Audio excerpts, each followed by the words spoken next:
How to delete books from your Amazon Kindle account.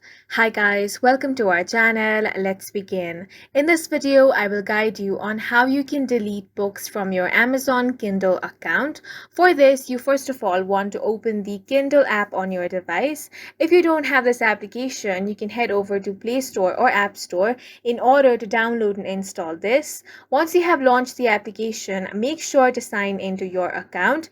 You can directly sync your Amazon account with your Amazon Kindle.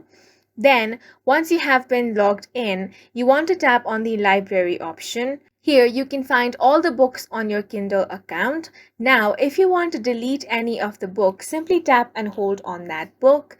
Now, tap on the three dots at the top right corner of your screen.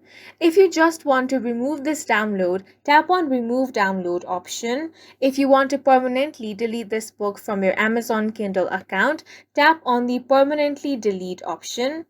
Now it's going to ask you for confirmation. Tap on Yes Delete option. Once you do that, your book has been deleted from Amazon Kindle account. And that's it for this video. If you found it helpful, please make sure to hit the like button and subscribe for more videos like this.